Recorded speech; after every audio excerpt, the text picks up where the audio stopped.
বুধবার মালদায় তুলকালাম পরিস্থিতি তৈরি হয়। নামবাদের প্রতিবাদে 7 বিচারককে ঘন্টার পর ঘন্টা ঘেরাও, ভাঙচুর করা হয় তাদের গাড়ি। আর এই ঘটনায় এবার বিচারকদের সঙ্গে কথা এনআইএর। ওই দিন ঠিক কি হয়েছিল তা জানতে চান। এরপর বিচারকদের বক্তব্যের সঙ্গে পুলিশের দেওয়া তথ্য মিলিয়ে দেখবেন কেন্দ্রীয় তদন্তকারীরা।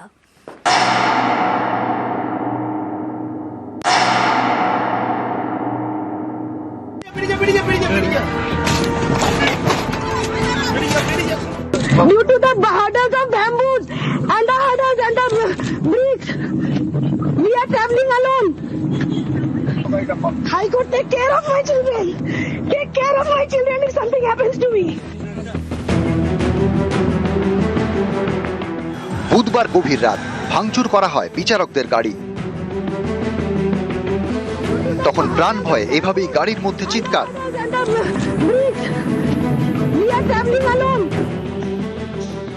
মালদার ঘটনায় এবার বিচারকদের সঙ্গে কথা বললেন এনআইএর তদন্তকারীরা।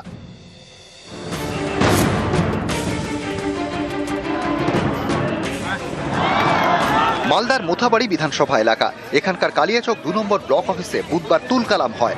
এসআইআর এর নামবাদের প্রতিবাদে ঘন্টার পর ঘন্টা ঘেরাও করে রাখা হয় 7 বিচারককে। মাঝরাতে ফেরার সময় ভাঙচুর করা হয় তাদের গাড়ি। Suffered accident. Please communicate it to register, sir. Our pilot is no more there. Our pilot car has suffered accident due to these hurdles. Due to the hurdles of bamboos and the hurdles and the bricks. We are traveling alone. High Court, take care of my children. Take care of my children if something happens to me. এই ঘটনায় supreme কোর্টের নির্দেশে এনআইএর হাতে তদন্তভার তুলে দিয়েছে নির্বাচন commission. শুক্রবার থেকে কেন্দ্রীয় তদন্তকারীরা ময়দানে।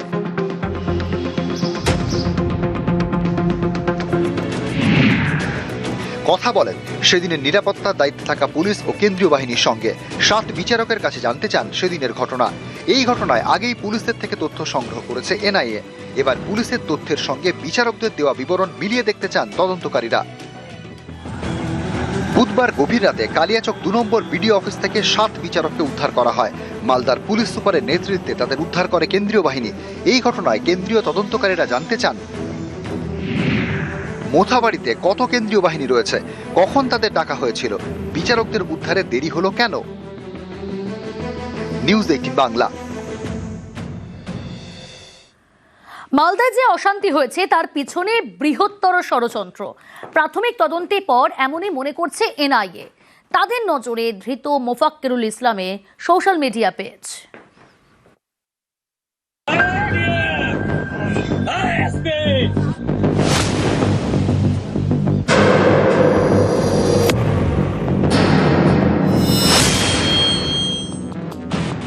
বুধবার মালদায় অশান্তি, নামবাদের প্রতিবাদে কালিয়াচক 2 নম্বর বিডিও অফিসে ঘন্টার পর ঘন্টা ঘেরাও করে রাখা হয় 7 বিচারককে। ভাঙচুর করা হয় তাদের গাড়ি। দীর্ঘক্ষণ অবরোধ করে রাখা হয় জাতীয় সড়ক। এই ঘটনার তদন্ত করছে এনআইএ। প্রাথমিক তদন্তে তাদের অনুমান অশান্তির পিছনে রয়েছে বৃহত্তর ষড়যন্ত্র এবং পরিকল্পনা। আন্দোলনের ধরন, জমায়েত এবং ভাইরাল ভিডিও থেকে সেই ইঙ্গিত মিলেছে। তদন্তকারীদের সন্দেহ, এসআইআর শুরুর পর কালিয়াচক, সুজাপুর, মোথাবাড়ির বেশ কয়েকটি গ্রামে চলে মগজ ধোলাই। সেই মাথাদের খোঁজ করছে এনআইএ। কেন্দ্রীয় তদন্তকারীরা মনে করছেন আন্দোলন 2-1 দিনে সংগঠিত হয়নি। বিচারকদের আটকে রাখার পরিকল্পনা তৎক্ষণাৎ হলেও উদ্দেশ্য ছিল অন্য। ইতিমধ্যেই গ্রেফতার হওয়া ব্যক্তিদের সম্পর্কে পুলিশের থেকে তথ্য সংগ্রহ করেছে এনআইএ। বুধবার মালদায় অশান্তি, পরদিন কড়া মন্তব্য করে সুপ্রিম কোর্ট। প্রধান বিচারপতি বলেন, এটি কোনো সাধারণ ঘটনা নয়। বিচার বিভাগের অফিসারদের মনোবল ভেঙে দিতে পরিকল্পিত এবং উদ্দেশ্য প্রণোদিত পদক্ষেপ, যাতে বিচার প্রক্রিয়া বন্ধ করে দেওয়া যায়। আমরা কাউকে নিজের হাতে আইন তুলে নিতে দেব না।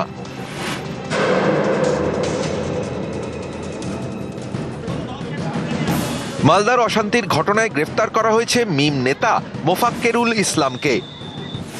এনআইএর নজরে মোফাক্কেরুলের একাধিক সোশ্যাল মিডিয়া পেজ। বুধবার সোশ্যাল মিডিয়ায় একাধিক পেজ থেকে সরাসরি অশান্তির ঘটনা দেখানো হয়। সোশ্যাল মিডিয়ার ওই পেজগুলি সম্পর্কে খোঁজ নিচ্ছে এনআইএ। শুক্রবারের পর শনিবারও মালদায় ময়দানে এনআইএ। এদিন তারা কালিয়াচক 2 নম্বর ব্লক অফিসে যান। এরপর মালদার পুলিশ সুপারের অফিস। সেখান থেকে একটি দল যায় জেলা পুলিশের কন্ট্রোল রুমে, সংগ্রহ করে নথি। পুলিশ সুপারের অফিস থেকে মালদা জেলা শাসকের দফতরেও যান এনআইএর তদন্তকারীরা। সব দিক দেখে এনআইএর ধারণা মোথাবাড়িতে হামলা বড় ষড়যন্ত্র। নিউজ 18 বাংলা। বাইরে থেকে এসে মালদায় অশান্তির অভিযোগ, ষড়যন্ত্র করে স্থানীয়দের হেনস্থা। মোতাবাড়িতে অশান্তিতে বিজেপির বিরুদ্ধে ষড়যন্ত্রের অভিযোগ মমতা বন্দ্যোপাধ্যায়। যাদের কাছে নিজেরা যাবেন না, এই তো দেখলেন দুটো কমিউনাল পার্টি এসে যাদের ঘেরাও করলো, করে পালিয়ে গেল। আর মাঝখান থেকে স্থানীয় ছেলে মেয়েরা হ্যারাস হচ্ছে এনআইএর নাম করে। তারা 40 জন 50 জন লোকাল ছেলে মেয়েদের অ্যারেস্ট করছে। প্রতিবাদও করা যাবে না, প্রতিরোধও করা যাবে না। ইলেকশন কমিশনের সামনে কেউ ডেপুটেশনও দিতে পারবে না। সব কণ্ঠ রোধ করে দিয়েছে। কিন্তু মনে রাখবেন, মানুষের কণ্ঠ কিন্তু রোধ করা যায় না। মালদার অশান্তিতে শুক্রবার গ্রেফতার মূল চক্রী মোফাক্কেরুল ইসলাম। তার নানা কীর্তি ফাঁস। নিউ টাউনের তারুলিয়ায় মোফাক্কেরুলের বিরুদ্ধে বাড়ি দখলের অভিযোগ। মানতে নারাজ তার স্ত্রী।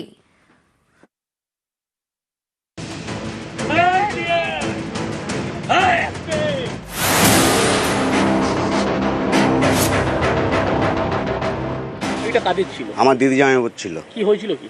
ওটা আমার দিদি জামাইবাবু রোগগ্রস্ত হয়ে মারা গেছে।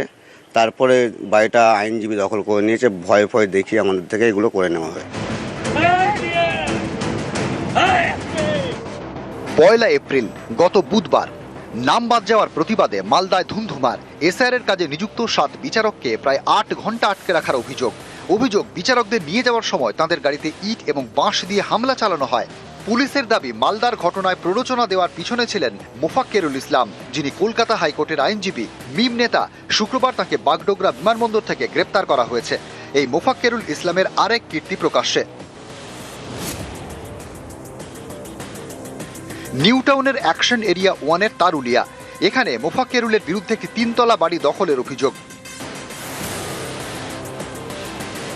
সোমনাথ বিশ্বাস নামে এক বাসিন্দার দাবি, তারুলিয়ায় প্রায় 1.5 কাঠা জমির উপর এই বাড়িটি তাঁদের। 2014 সালে এই বাড়িতে ঘর ভাড়া নেন মোফাক্কেরুল ইসলাম। অভিযোগ, কয়েকদিনের মধ্যেই মোফাক্কেরুলের হুমকি শুরু। বাড়ি থেকে বের করে দেওয়া হয় মালিকদের। 3 তলা বাড়ির পুরোটাই মোফাক্কেরুল দখল করে নেন বলে অভিযোগ। এটা কাদের ছিল? আমার দিদি জামাইবাবুর ছিল। কি হয়েছিল কি? ওটা আমার দিদি জামাইবাবু রোগগ্রস্ত হয়ে মারা গেছে। তারপরে বাড়িটা আইনজীবী দখল করে নিয়েছে। ভয় ভয় দেখিয়ে আমাদের থেকে এগুলো করে নেওয়া হয়েছে। এটা দখল করে নেয় আমাদের থেকে, প্রভাব দেখিয়ে, মানে আইনের ভয় দেখিয়ে। যেহেতু আমরা মধ্যবিত্ত ফ্যামিলির ঘরের লোক, কারণ আমাদের অত আর্থিক ছিল না, যার জন্য আমরা কোনো দিক থেকে কিছু করতে পারিনি। আমাদের থেকে দখল করে নেওয়া হয়। কোর্টে দেখে মানে হুমকি দিয়েছিল, আমাদেরকে অনেক প্রকারের হুমকি দিয়েছিল। না, আমাদেরকে মানে ঘরটা খালি করে দিতে বললো। ফেরত হলে পরে খুব ভালো হয়, কারণ আমি তো এইভাবে রেন্টাজ বহুত বছর ধরে চলছি। 2014 সালে তাউলিয়া একটা বাড়িতে ভাড়া থাকতেন। সেই বাড়িটা বলা হচ্ছে জোর করে জবরদখল করে নেওয়া হয়েছে। না, স্বামী কোর্টে ভয় দেখিয়েছে।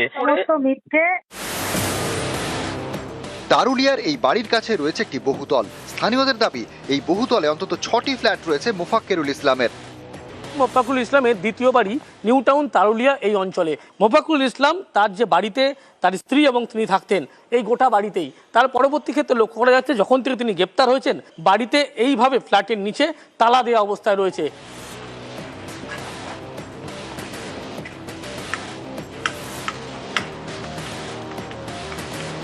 চার মাস হবে বাড়িতে, এই বাড়িটায় ঢুকেছেন। তার আগে এই বাড়িটায় ভাড়া থাকতেন। তো সেই সুবাদে এখানে লোকালে কারোর সাথে বিশেষ একটা মেশেন না। হ্যাঁ, কোনোদিন আমরা সেইভাবে বাইরে কারোর সাথে মিশতে দেখি না। আসে গাড়ি করে চুপচাপ ঘরে ঢুকে যায়, আবার ঘর থেকে বেরোয়। লোকালে খুব একটা কারোর সাথে মেশে না।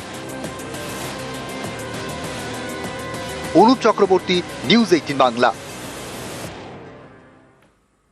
শনিবার মালদায় মমতা বন্দ্যোপাধ্যায় হেলিকপ্টারের সামনে রহস্যময় ড্রোন। তদন্তে চাঁচল থানা, বেশ কয়েকজনকে আটক করা হয়েছে। তোমরাও আগের বার নির্বাচনে ইচ্ছা করে আমার পায়ে চোট করে দিয়েছিলে। আমি প্লাস্টার করেও পায়ে হুইল চেয়ারে ঘুরে বেড়িয়েছিলাম, তার কারণ আমার মনে জোর ছিল আমাকে মানুষের কাছে যেতে হবে। আবার কি মারবার প্ল্যান করছো নাকি? জেনে রাখবেন, রাখে কৃষ্ণ মারে কে।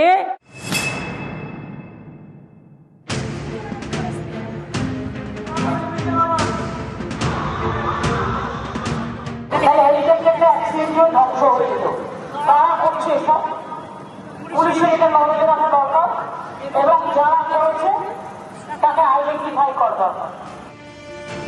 মমতা বন্দ্যোপাধ্যায় তৃণমূল নেত্রী জেলায় জেলায় ভোটের প্রচার করছেন। শনিবার মালদার 3 বিধানসভা আসনে তাঁর সভা ছিল। প্রথমে মানিকচকে, তারপর মালতীপুরে। মালতীপুর থেকে গাজলে যাওয়ার জন্য হেলিকপ্টারে উঠছিলেন মমতা বন্দ্যোপাধ্যায়। সভাস্থলের পাশেই অস্থায়ী হেলিপ্যাড। কপ্টারে ওঠার সময় মমতা বন্দ্যোপাধ্যায় দেখেন তার হেলিকপ্টারের সামনে ড্রোন উড়ছে। ধ্বংস হয়ে যেত। তারা করছে সব, পুলিশের এটা নজরে রাখা দরকার এবং যারা করেছে তাকে আইডেন্টিফাই করা দরকার। মমতা বন্দ্যোপাধ্যায় শুধু তৃণমূল নেত্রী নন, রাজ্যের মুখ্যমন্ত্রীও। Z+ সিকিউরিটি পান। তার নিরাপত্তার দায়িত্বে স্বরাষ্ট্র দপ্তরের অধীনস্থ ডিরেক্টরেট অফ সিকিউরিটি। উড়ানের আগে রুট ক্লিয়ারেন্স দেয় ATC, এয়ার ট্রাফিক কন্ট্রোল। এখানেই নানা প্রশ্ন উঠতে শুরু করেছে। মমতা বন্দ্যোপাধ্যায়ের কপ্টারের সামনে ড্রোন এলো কিভাবে? অনেকেরই প্রশ্ন। মমতা বন্দ্যোপাধ্যায়ের কপ্টারের কাছে ড্রোন ওড়ানোর ছাড়পত্র কি নেওয়া হয়েছিল? যদি অনুমতি মিলেও থাকে তাহলে সেটা মিলল কিভাবে? নিরাপত্তার বেষ্টনী এড়িয়ে অস্থায়ী হেলিপ্যাড চত্বরে ড্রোন পৌঁছয় কিভাবে?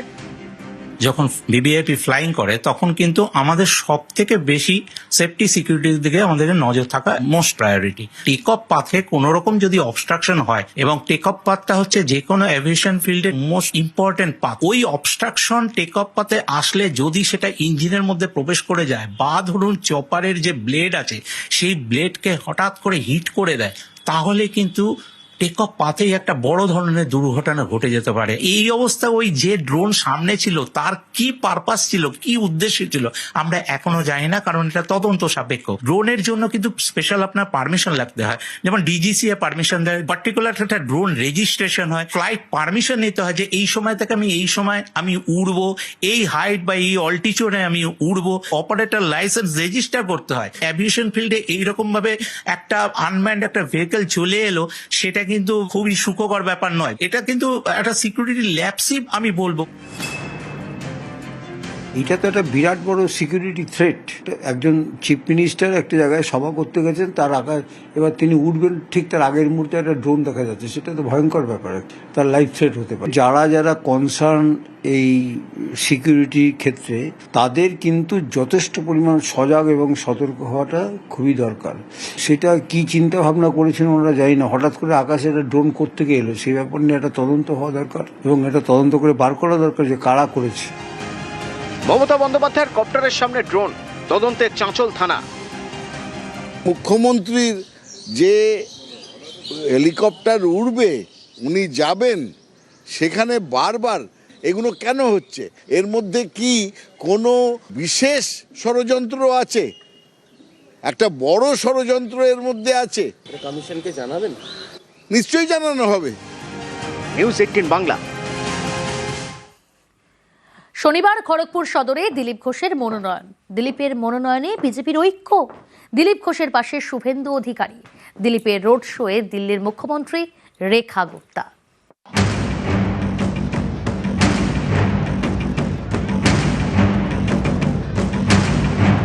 উড়িষ্যা, হরিয়ানা, মহারাষ্ট্র যদি জিততে পারি, পশ্চিমবাংলাও জিততে পারি, আর সেটা এবার লোকে দেখবে। দিলীপদা নন্দীগ্রামের নমিনেশনে আমার সাথে ছিল, আজকে খড়গপুর সদরের নমিনেশনে আমি দিলীপদার সাথে। খড়গপুর থেকে 1.5 লাখ ভোটে আপনি জিতবেন। 2016 সালের পর 2026 খড়গপুর সদরে বিজেপির প্রার্থী দিলীপ ঘোষ। শনিবার মহকুমা শাসকের দপ্তরে মনোনয়ন জমা দিলেন তিনি। মনোনয়নের আগে খড়গপুরের গোলবাজারের রাম মন্দিরে স্ত্রী রিঙ্কু মজুমদারকে সঙ্গে নিয়ে পুজো দেন দিলীপ। সকাল 10:30 নাগাদ পুজো দিয়ে ট্যাবলোই ছড়ে রোড শো, সেখানে চমক দিলীপ ঘোষের পাশে শুভেন্দু অধিকারী।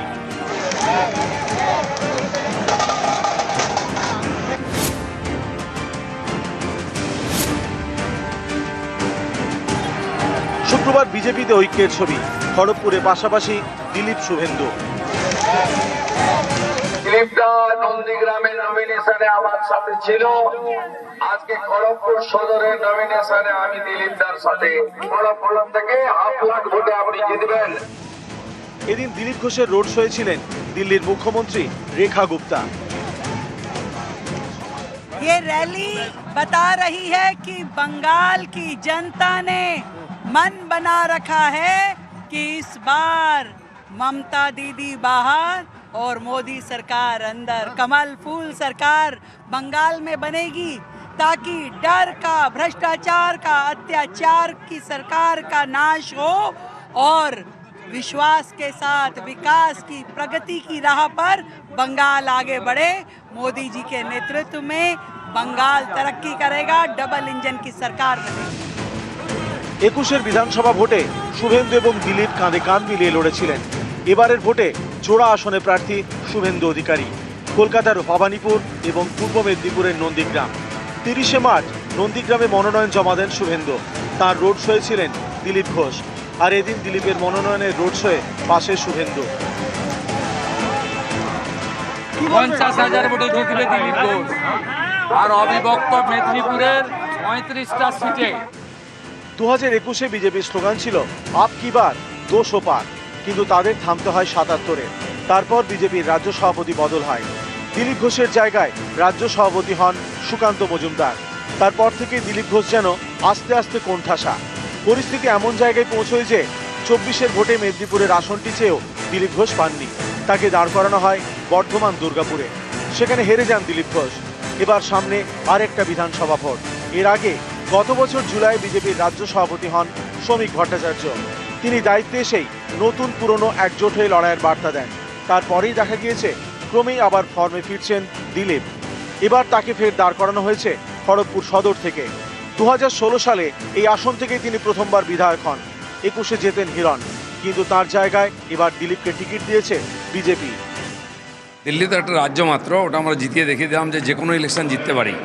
উড়িষ্যা, হরিয়ানা, মহারাষ্ট্র যদি জিততে পারি, পশ্চিমবাংলাও জিততে পারি, আর সেটা এবার লোকে দেখবে।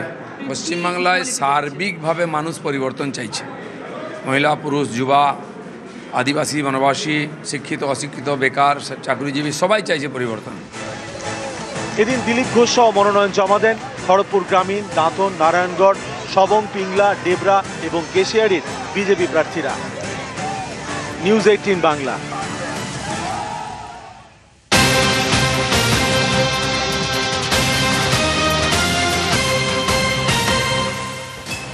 রাহুল অরুণোদয় বন্দ্যোপাধ্যায় মৃত্যুতে তালসারি থানাতেও অভিযোগ দায়। রাতে তালসারিতে প্রিয়াঙ্কা, প্রসেনজিৎ সহ অন্যরা।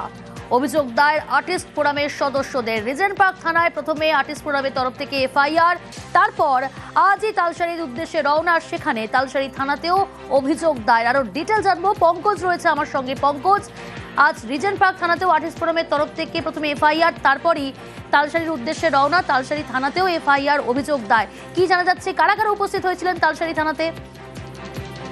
দেখো, যেখানে আর্টিস্ট ফোরামের অনেকেই রয়েছে প্রতিনিধি, তার মধ্যেই কিন্তু যেখানে রয়েছে দেখতে পাওয়া যাচ্ছে যেখানে অভিনেতা প্রসেনজিৎ রয়েছে এবং প্রিয়াঙ্কা, রাহুলের স্ত্রী প্রিয়াঙ্কাও রয়েছে, যিশু সেনগুপ্ত রয়েছে, যেখানে ঈশিতাও রয়েছে, সৌরভ রয়েছে, অনেকেই রয়েছে। কিন্তু যেখানে আর্টিস্ট ফোরামের অনেক সদস্যরা রয়েছে, তারা ইতিমধ্যে তালসারি, উড়িষ্যার যে তালসারি কোস্টাল থানা রয়েছে সেই থানার মধ্যে প্রবেশ করেছে। তারা কিন্তু ভিতরে কিন্তু যেখানে প্রশাসনের আধিকারিকদের সঙ্গে কথা বলতে, যেখানে তুমি জানো যে রাহুল প্রিয়াঙ্কার মৃত্যুর পরে যেখানে রিজেন্ট পার্ক থানায় লিখিত অভিযোগ প্রাথমিকভাবে যেখানে করা হয়েছে, তারপরে যেখানে শহরে আর্টিস্ট ফোরামের পক্ষ থেকে মিছিলও করা হয়েছে। তারপরেই কিন্তু তারা যেখানে তালসারির উদ্দেশ্যে রওনা হয়, সেক্ষেত্রে কিন্তু আজ রাত্রি প্রায় 11টা নাগাদ কিন্তু তালসারি যে কোস্টাল থানা রয়েছে, উড়িষ্যার তালসারি কোস্টাল থানা রয়েছে, সেই থানাতে এসে পৌঁছেছেন। যেখানে সঙ্গে রয়েছে প্রিয়াঙ্কা রয়েছে, প্রসেনজিৎ রয়েছে, ও ইন্দ্রাশিস রয়েছে, সৌরভ রয়েছে, আরো কিন্তু আর্টিস্ট ফোরামের অনেক সদস্য রয়েছে। তারা কিন্তু ইতিমধ্যে ভিতরে প্রবেশ করেছে থানার ভিতরে। তারা কিন্তু প্রাথমিকভাবে যারা জানা যাচ্ছে যেখানে অভিযোগ করবে, তারা প্রাথমিকভাবে এই কোস্টাল থানায়, যেখানে তালসারি কোস্টাল থানায় অভিযোগ দায়ের করবেন। এবং তারা জানতে চাই, যেখানে প্রাথমিকভাবে জানতেও পারা যাচ্ছে যে তারা কি করে এই মৃত্যু তারা মেনে নিতে পারছে না, এবং যেখানে হাসপাতাল রয়েছে, দীঘা জেনারেল হাসপাতাল রয়েছে, সেই হাসপাতালেও যাওয়ার খবরও রয়েছে, তারা সেখানেও যাবে এমনটা কিন্তু সূত্রের খবর। তবে এখন কিন্তু যেখানে তালসারি থানার মধ্যেই রয়েছে এই আর্টিস্ট ফোরাম সহ প্রিয়াঙ্কা। বেশ,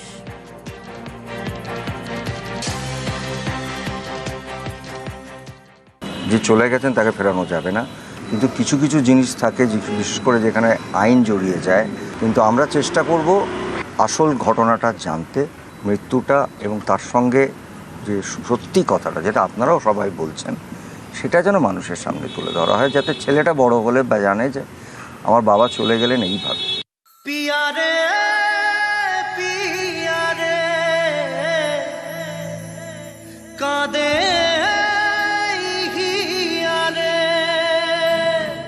রাহুল অরুণোদয় বন্দ্যোপাধ্যায় 28শে মার্চ রবিবার শুটিং করছিলেন দীঘার কাছে উড়িষ্যার তালসারিতে।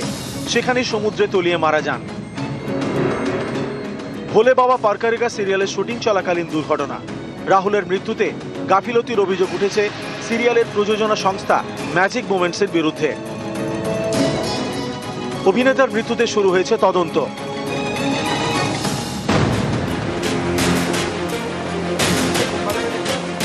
রাহুলের মৃত্যুর প্রতিবাদ, ন্যায় বিচারের দাবি, তাতেও আড়াআড়ি ভাগ টলিউড। একদিকে আর্টিস্ট ফোরাম, অন্যদিকে ফেডারেশন ও ইম্পা।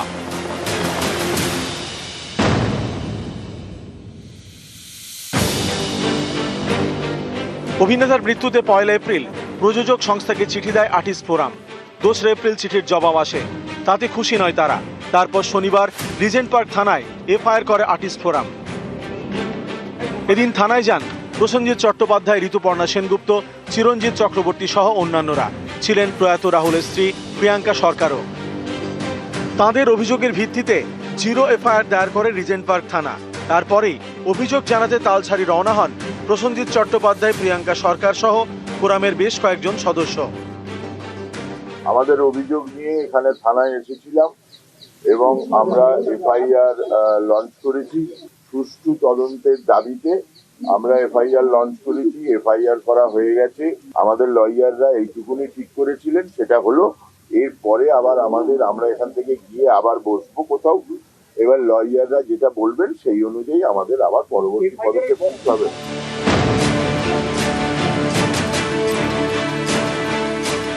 অন্যদিকে মৌন মিছিল, জাস্টিস ফর রাহুল।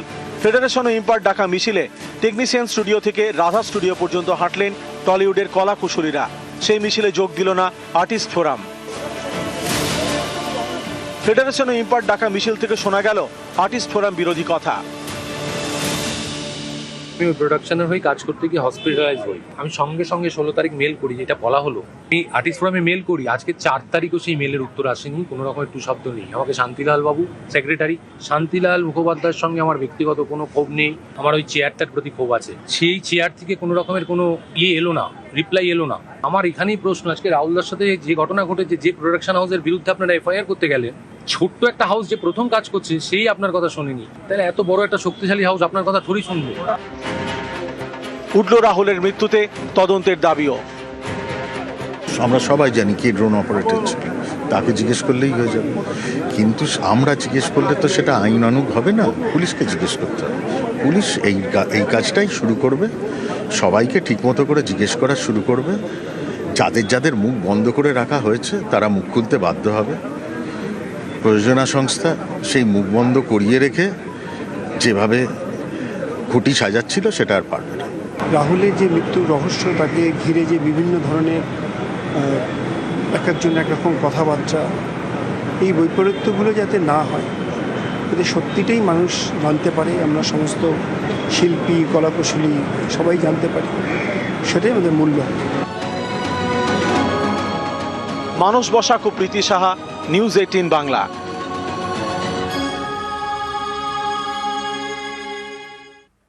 গ্যাসের সংকট, বিভাগে তাম্রলিপ্ত মেডিকেল কলেজ।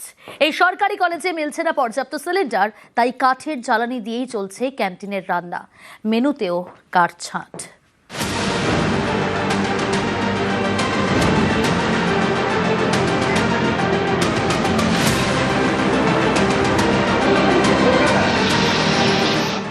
পূর্ব মেদিনীপুরের তাম্রলিপ্ত মেডিকেল কলেজ, এখানকার ক্যান্টিনে গ্যাস সংকট, প্রায় 1 সপ্তাহ ধরে মিলছে না পর্যাপ্ত সিলিন্ডার, তাই কাঠ জ্বালিয়ে রান্না।